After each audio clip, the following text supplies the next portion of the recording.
Hey YouTube, it's Matt with Olympus Reptiles, and I know I said I wasn't going to do any more videos, so I had to squeeze into one more before I go on vacation. And where am I going to go? I'm going to go to this really cool state called Florida. I'm going to see a lot of cool stuff. You know who I'm not going to see while I'm down there? I'm not going to see Marco Rubio. And you know what? For you vote people in Florida that have a vote, you should never vote for that fucking short dick piece of donkey garbage again. Trump had one thing right, love him or hate him. And I know that's not me advocating for Trump in one way, shape, or form. It's not a Trump commercial. This is an anti-Marco Rubio commercial.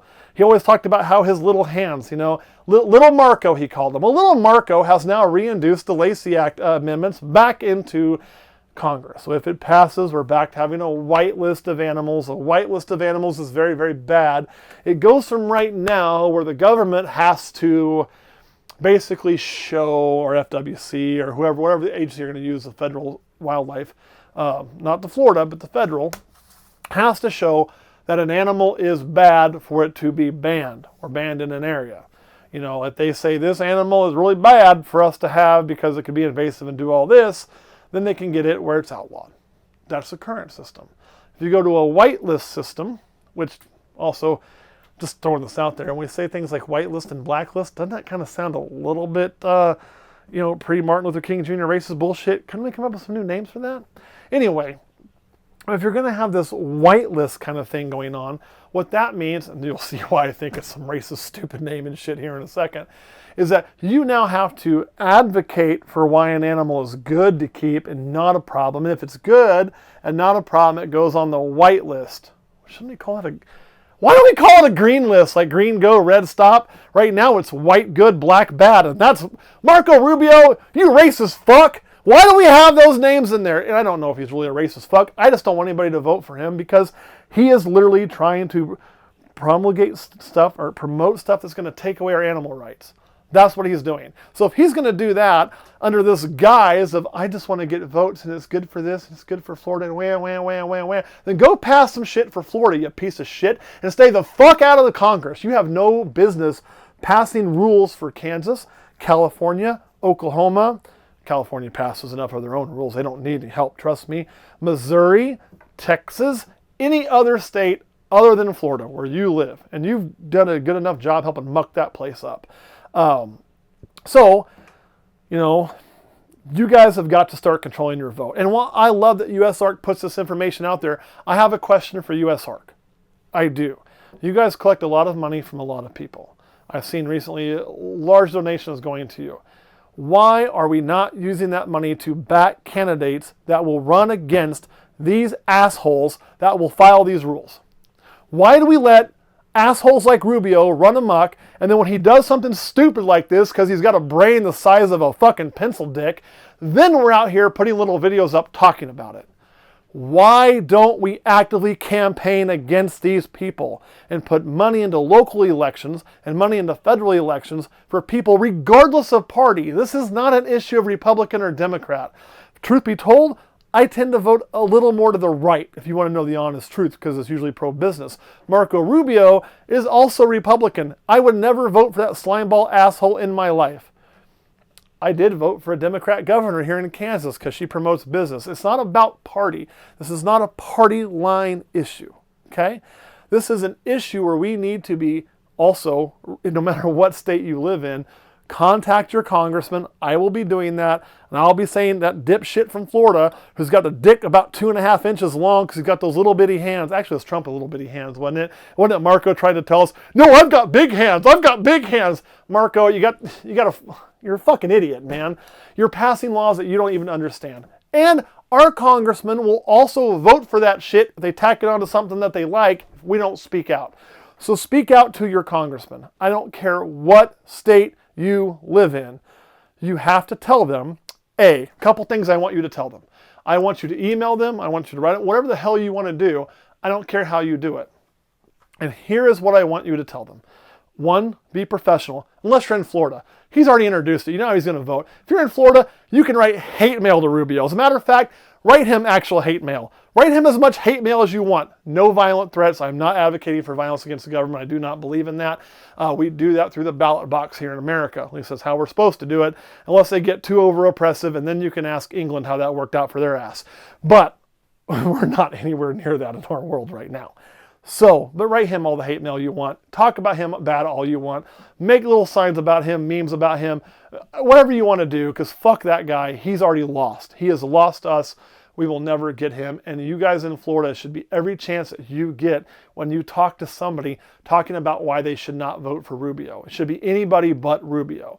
It should be literally, one time I did a write-in vote because I did not like my choices here in my state for Dennis Rader. I wrote in Dennis Rader. For those of you who don't know who Dennis Rader is, no, Dennis Rader would never be elected. He's not even eligible. He's a literal fucking serial killer. It's the BTK serial killer. And my point in writing that piece of shit in was simply to say that my choices are so bad, give me the fucking serial killer because he's smarter than the 2 wetsuits you gave me. Right? That's where we should be at with Marco Rubio. Anybody, anything with a pulse, even not a pulse, you could vote for a dead guy in Florida, it would be better than Marco Rubio. Like, anything is better than him. This is the second time he's done this. He has not learned. He will not learn. He thinks he's championing something for Florida, and he wants to get up there and say, look, I'm the guy who stopped the Burmese crisis. That's all it's about. It's just a bunch of virtue signaling of bullshit from him to try to appease a certain segment of voters, rather than educate or do things just for Florida. That's all it is. That's all he's doing. He's worthless. He is a literal definition of a politician. He's just posturing. Not a lot posture, because I think he's about 4'8". So little Marco is just being little Marco and trying to play on the big field. And he's pissed because there's somebody else in Florida that might get a presidential nomination, and that little pipsqueak doesn't stand a chance. So you can tell him all that. I mean, if I lived in Florida, I'd tell him myself. If I see him when I go to Florida, I'll flip him the double bird, and I'll tell him exactly what I think of him. Because I can now, so, fuck that guy. But write your congressman. I'm talking your House of Representatives, your senators, whatever you want to write them all. Even if you've already written them before about this issue, you must assume that your congressman is dumb, okay? He may not be. I want you to make the assumption that they're stupid. Truth is, they don't remember the last time you wrote them. They don't remember that you stand against this issue. So you have to write them again and tell them again that you stand against this issue. And what you need to include in there is that this issue, the LACEY Act, because you choose to keep exotic animals that are safe and non-invasive, is a very important issue to you. And that issue is the most important issue in your life at the moment, or however you want to word that. You can change the wording. And that if they choose to vote in favor of the LACEY Act, no matter what it's attached to, you will never vote for them again. And not only that, you will actively support and help campaign anybody who is against them to try to correct that and to keep that from ever passing into law. That's what you tell them. Tell them if they contact you back and tell you they will not be voting for that act, or if they do in fact do not vote for that act, that you will continue to support them and vote them. Look, I don't care if you voted for them before. I don't care if you vote for them the next time, unless they vote for the LACEY Act, then you should never vote for that asshole. But you need to tell them that we're going to support them with your vote and advocate for other people to vote for them, because that's really all they give a shit about, is keeping in that job so they can keep, playing the stock market illegally and make a shit ton of money that they don't really deserve. That's what it's about. Understand that's where we're tracking these dollars here, right? So that is worth more to them than anything, is votes and other people's votes. So you need to tell them that everything for you hinges on that. We need to get that LACEY Act portion removed from the bill, or that bill needs to be voted down, period. And then everybody needs to talk shit on Marco Rubio until he can't win any election unless it's rigged in Colombia by the drug lords. Or I guess it's more Mexican drug cartels that rig those now, West Colombia? I don't know.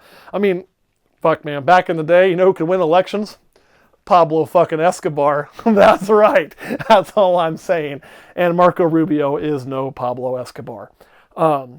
This is not an issue that, and I understand there's major issues out there that maybe your politician falls on the right side for you, no matter how you feel about, say, abortion, or how you feel about some of the LGBTQ plus RPSO rights. I think I missed a few in there. What I'm asking from you is to take those issues, even if they're important to you, and put them second to this LACEY Act for now. And I know there are some of you that cannot do that because those issues are going to hit home for you in a way that I don't understand. And then that's fine. You've got to live your truth on that, man. But a lot of you, if you take the time to look past the R or the D, and remember RUBIO's is a little d, in their name, and vote based on how they choose to vote for this issue, and tell them you're going to do that, okay, we can move mountains, right? And my challenge to US ARC is what I would like to see from US ARC, and this should not be hard, is a state-by-state voting guide. So whatever we, my God, I think she's in labor. She just twitched. That would be awesome today. So a state-by-state voting guide, and what I mean by that is when we come up for election, a guide for reptile keepers of who supports keeping and who doesn't. And then what they would have to simply do is go there and flat out ask them straight up, and then tell them we're going to give you the support of reptile keepers if you vote this way. And if you don't, we're going to support the opponent. And a little guide, this person states that they will never vote for amendments to the LACEY Act that would cause a whitelist. This person would not commit. This person says that they would vote for it. We recommend voting for this person, whatever it may be. State by state reptile voting guide. US ARC, hook us up with that. It would be a game changer if you could do that. It would also be a game changer if instead of making stickers and t-shirts, which are all great and good, we started putting money towards campaigns, right? I offered to put money towards local campaigns here in our state if they would tell me, and not when I say local, I'm talking to House and Senate, how they would vote on that. And I couldn't get a clear answer from most of them. One of them, I got an answer from that had nothing to do with it. So then I emailed her back a really nasty email that I probably shouldn't have, but I didn't fucking like her anyway, and I told her she's a dumb bitch. Because why are you having your intern email me? And I will tell everybody never to vote for her, even though she's not in my district, and have and will her next election. Because she did vote for it. She voted for it, and I actually asked her for a reason why she voted for it. Because I was against it. And she was some fucking rainbow sunshine, a unicorn fell out my uterus thing, and I don't know what the hell she was trying to say. So fuck her, I don't have to vote for her. And that's where I'm at on that. Kurt, anything you want to add? What's your feeling about what we should do as a hobby about this? This is the second time it's come up. Guys, and I know I said Kurt, but I'm going to talk one more thing. I will tell you straight up, okay, how this works. You know, if you think about this LACEY Act and these amendments, it's not going to pass this time. It ain't going to get through, okay? I'm not too worried about it. Here's why it won't get through. It's going to be partisan as fuck, and it's going to end up dying, okay? It is. But think about it like a wave, okay? And if a wave crashes against a rock wall, time and time again, here it keeps coming back, crashing on that rock wall, crash on that rock wall. Eventually, part of the rock wall will break off and fall, right? And eventually it'll wear it down over time and it will get through. We have to be proactive to get this gone and make politicians fear voting for it out of loss of votes. And you may think, well, there's so many votes, da-da-da. Man, there is a lot of small districts out there where a handful of 1,000 votes, right, can swing those. If you were to look at a voting map from our last congressional elections, the last two of them, and look at how many votes could swing, you know, people's election, many times it's 1,500 votes or less in some of those districts. We're talking we're winning 51 to 49%. If we could swing that many reptile keepers, it is enough to swing an election. And that is all it has to be. Or it's enough to secure an election, right? If you move 700 or 1,000 over here to over here because they promised never to do it, it secures it. And that's what we can do. If we don't, eventually one day that stuff will pass. And you may be saying, no, that'll never pass. I know that's the kind of thing we get down here, and that's what they wait on, you know. You get here and you keep trying and it never passes, and pretty soon it's like, oh, here we go again. The big cat law passed, right? Big Cat Rescue fought that for years and years and years and years and years and years and years and years, and everybody kind of chuckled at him. And one of those guys would bring in a cat and let Congress pet the kitten, the little baby tiger cub, and Congress thought it was a fun time. Hey, this law's up again. Somebody's going to bring a tiger for us to pet. We can take pictures. It'll be all cute. But guess what? Eventually there was a TV show made. Eventually PETA got enough involved, and eventually they got enough camera time and enough positive vibes to say, Joe Exotic bad, can't keep them big cats, and now we have a law. It will fucking happen if we continue to let this get put in there and slam against, and it gets less and less resistance each time. We have to start to stand up using the power of our vote and the pulpit that you have on social media. And you may think, well, I don't have a YouTube. Well, that's fine. Use your Facebook and say, hey, friends and family, I'm going to vote for this person because of this. And I will not vote for this person because of this. Leave Republican, Democrat out. In our world today, the minute you start talking Republican, Democrat, people are so divided, you will lose everybody. They're so entrenched, they're not going to hear you. Right? Talk about the issue, why you won't choose that person. I would also say, get involved in the primary points. When you have a primary election, very few votes can swing that. And if you go to those candidates and you ask them which one's going to vote for which way, and you get one that will vote for LACEY and one that won't, when you run those primary elections, you're only talking to one party, so they're more apt to vote on the issues than, I'll never vote for a guy with an elephant after his name or whatever the fuck it's going to be. So we must start voting and prevent that from slamming against the wall. That's how all stupid laws get passed, is boredom and eventual passage of time. Kurt, anything you want to add?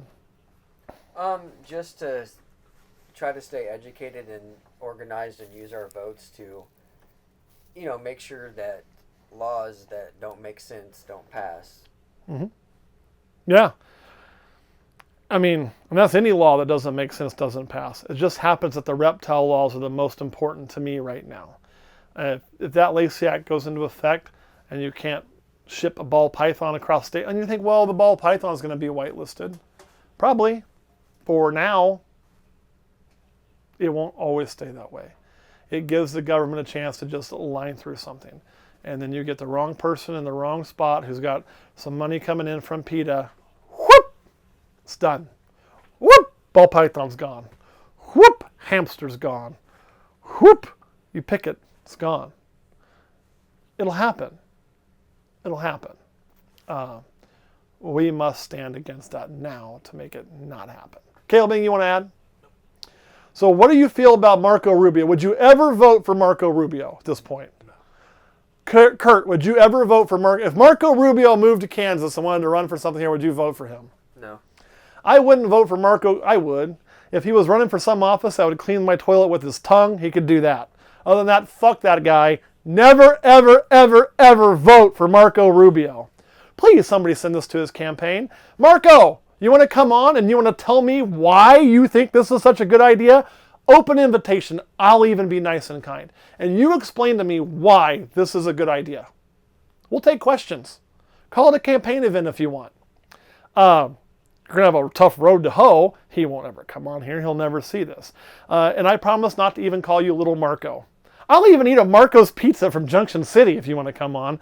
And I will, it's about as far as I can go to help your dumb ass out. But I would love to hear your thoughts on why you think having a whitelist is good. I would love to hear that. I would be open to it. And I'm going to imagine you're going to ramble on about some bullshit, but at the end of the day, it's going to track back to the money in your back pocket, right? Because that's how it usually goes, is the campaign funds that come to you from other places. I get it. I understand, brother. We all got to get paid, but not all of us have to be whores. Thanks for watching, guys. We will catch you next time.